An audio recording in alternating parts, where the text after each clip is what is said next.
Subsistence Rights of Alaska Natives. The Need for Change by Amber Knudsen for Anthropology 242, summer of 2014. Globally, subsistence is considered as living minimalistically. To the Alaska Natives, it is a way of life. It is a way of life in that Alaska Natives eke out a living on the land surrounding them, living off of wild plants and animals in order to survive the harsh Alaskan winter months. Besides it being a way to survive, it is considered by Alaska Natives and those who have come to know the Alaska Natives as a people as a religious practice. Indigenous peoples of Alaska hold this belief that all life has a spirit. This is referred to as animism. All living things are animated by spirit, which entails a mode of consciousness, intelligence, will, and memory comparable to that attributed to human beings. So other than being a way of life, it is also a way of worship. Subsistence way of life continues within the Alaska Native communities even throughout colonialism and globalism changes. This way of life is passed on and preserved through traditional ecological knowledge or tech. Tech is collective and exclusive to any given community. Tech is defined as all types of knowledge about the environment derived from the experience and traditions of a particular group of people. One community can have a different tech than a community 50 miles away due to differences in landscape and resource availability, as well as tribal differences in values and practices. Tech is passed from one generation to the next through observation and hands-on experience. Vaina Brodian did a study of a culture camp put together by the Chilista Elders Council in 2000. During this study, it was observed that the way of passing on tech was through evening gatherings and everyday practices. The camp consisted of notable elders as well as teenagers who traveled to the traditional fish camp of Unkumyat. During this time, it was observed that knowledge was passed on through evening gatherings. The elders would gather with the children in the evening and speak to them of personal experiences. In these stories, there were morals and messages which the children were to internalize in order to utilize the information later on. In one instance, one elder related, "If a wife does not pay attention to his catch, that man will start to hunt without catching anything." The message here was to always respect the animal and what your husband brings home to feed the family in order to have successful hunts later on. The children were also expected to practice methods of subsistence harvesting through observation. What they were being taught was not given through instruction but through demonstration.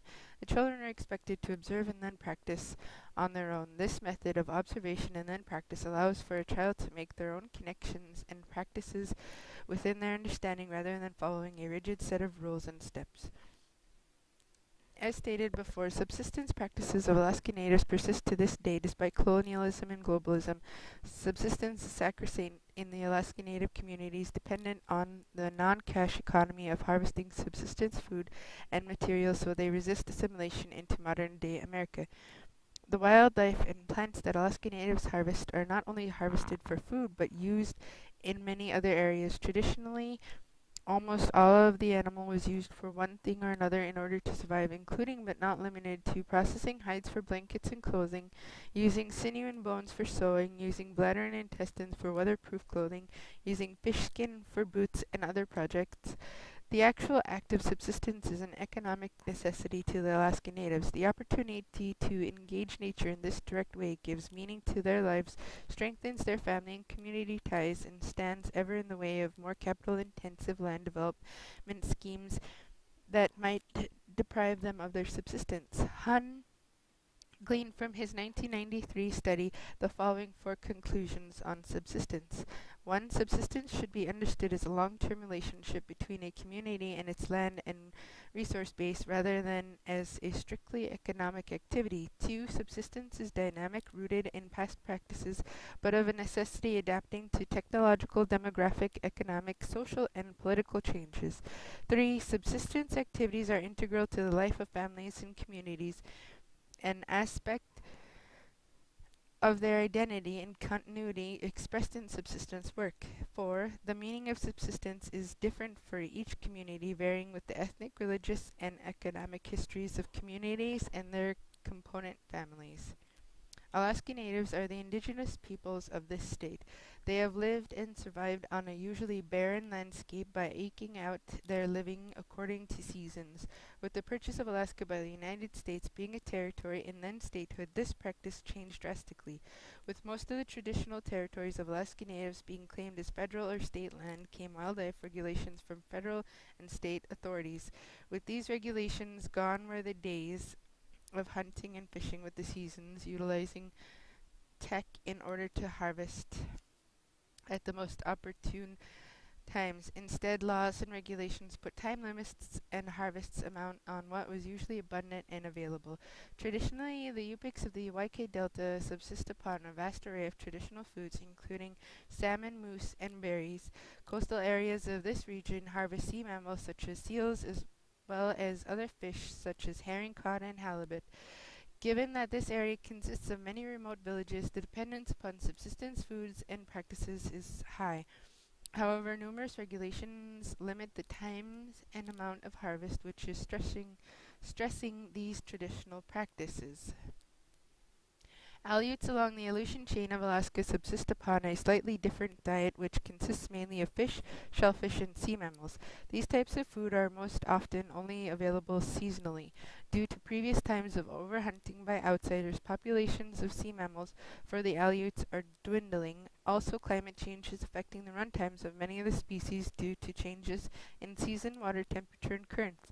This compounded with stiff regulation systems which are slow to adapt to these changes, is increasing difficulties in harvest for the Aleuts. One of the biggest changes to traditional subsistence activities was ANTH, or Alaska Native Claim Settlement Act of 1971. Congress determined that subsistence is essential for rural Alaskans, specifically Alaska Natives, to maintain physical, economic, traditional, and cultural existence. One major reason for this act was subsistence rights. However, ANTH only vaguely addressed this issue on the side of Alaska Natives' preference. Instead, the act referenced how the Secretary of the Interior would regulate and preside over any decision in this area. This too failed, in that the Secretary of the Interior left it up to the state to manage this. Then came the Subsistence Act of 1978, which was meant to address this vagueness in ANTH. However, this failed too to allow Alaska Natives preference. ANILCA, or the Alaska Native Interest Lands Conservation Act, was implemented in 1980, but instead only gave preference to rural Alaskans. As Congress was drafting ANILCA, it was determined that subsistence was essential to rural Alaskans and Alaska Natives' physical, economic, tradition, and cultural social existence. Due to Alaska's constitution, which has no exclusive right of fishery, common use, and uniform application clauses, it was determined that Alaska was unable to govern subsistence use on federal lands. Specifically, the state had classified certain areas as rural based on the reliance on non-cash economy. The Ninth Circuit found that this did not meet the definition of rural and was out of compliance with ANILCA. In McDowell v. State of Alaska, the court determined that the state's applying rural priority clashes with the Alaska Constitution and management was returned to federal regulation. One of the major issues behind federal regulations governing subsistence are the stringent and rigid time frames and harvest amounts available to Alaska residents. Compounding these issues is climate change. Climate change is affecting weather patterns, wind, season, sea ice, permafrost, currents, and precipitation. Part of tech is being able to predict the weather. This knowledge is accumulated through observation of weather patterns, the effect it has on the environment, cloud shapes, wind patterns, and others. It is becoming increasingly difficult for subsistence hunters and elders to predict and adapt what the weather is going to be like for that day. Also, due to climate change, some animals' behaviors are changing as well. Migration patterns are shifting with the changes in temperature and seasons. This is stressing the harvest times for certain types of games. Before state and federal regulations, Alaska Natives were able to successfully adapt to these changes and harvest game at the most opportune time. Now they are unable to, given that oftentimes this time is outside of federal regulations. Given this, there is no longer a guarantee that hunters and gatherers will harvest enough food to survive the winter, causing many to fall back on the inferior Western diet, increasing dependency upon earning wages, thus lessening time spent on traditional hunting practices. Traditional practices of hunting have been superseded by technology in that instead of walking, canoeing, kayaking, dog sledding to gather or hunt, now hunters utilize modern technology such as outboard motors, snowmobiles, ATVs, and other machinery. All these new technologies use fossil fuels to operate, and in remote villages, fuel is extremely expensive. Due to the high prices in fuel, many Alaska natives and rural Alaskans have to find employment in order to cover these costs. This is undermining traditional subsistence activities because there is more time spent earning wages than there is on passing down these practices. Increased dependency upon the Western diet and lifestyle is causing some major medical problems within the Alaska Native community. There is more time spent sitting at desks, which is decreasing the amount of physical activity expended per day. On top of that, eating Western foods high in sugar and complex carbohydrates is leading to Alaska Natives suffering a high percentage of type 2 diabetes, cardiovascular disease, and obesity. Yupik elder Matthew Bean succinctly addressed this at an international symposium on Arctic air pollution, stating, "Our bodies are not adapted to domestic livestock, therefore we have to depend on the wildlife and plant life in our immediate area." Bersamin and others performed a study on traditional foods of the YK Delta and how they differed from the Western diet in Alaska Natives. The study concluded that traditional food diets were found to have more vitamins A, D, and E, along with more fat-soluble minerals as well as iron compared to diets with little to no consumption of traditional foods. While levels of vitamin C, fiber, and calcium were low when consuming mainly traditional foods, the subjects reported higher levels of energy and being able to consume less.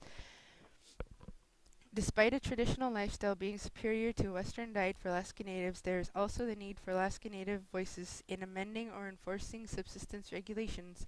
Alaska Natives are the original caretakers of the land. Using tech and generational knowledge, Alaska Natives are able to harvest their subsistence without drastically changing the amount of migratory patterns of animals or fish. Each community is interdependent on the hunters and gatherers, so the hunters and gatherers are able to only harvest what was needed for their families and communities. There was not any risk of overhunting or fishing when Alaska Natives were able to govern their own practices of subsistence. Modern technologies are proving to be more of a hindrance in conservation efforts. Science is beginning to recognize the benefits behind tech and how the conservation practices of cultural practices may not entirely be focused on conservation, yet they still work. While ecologists postulate that it is human nature to overexploit natural ecosystems to the point of collapse, but the only thing stopping this is a lack of access to appropriate technologies. However, many anthropological reviews of indigenous people show that this is not entirely true, that it is possible to maintain an existence which is conservative of the ecosystem. Cultures, economies, and identities of rural Alaskan communities are rooted in their subsistence practices. The central purpose of subsistence is the production and reproduction of life. Given that Alaska Natives deeply depend on their subsistence practices, it is practical to conclude or allow them to govern their practices.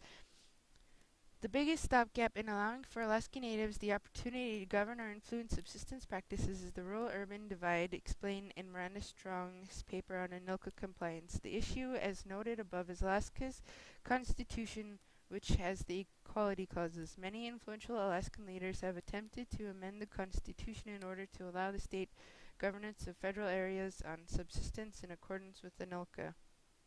It has fallen short in House and Senate due to the influential group known as Alaskan Outdoor Council. This council is majorly made up of sport fishers and hunters, which strongly object a rural or Alaska Native priority, stating it is discriminatory and reverse racism.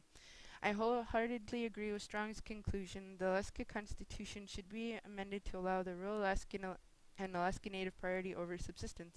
Already, commercial and sport fishing take up 98% of the fish reaped in Alaska. The remaining 2% are available for subsistence use, and given the stress over commercial sport fishing, subsistence users are being left with little to no fish. Stewardship of wildlife in Alaska should include more Alaska Natives because more and more is it realized that tech has a firm scientific grounding. An amended constitution is needed for the preservation of Alaskan Natives' traditional subsistence lifestyle, as well as more direct influence from Alaskan Natives and regulations and lawmaking regarding subsistence rights on state and federal land.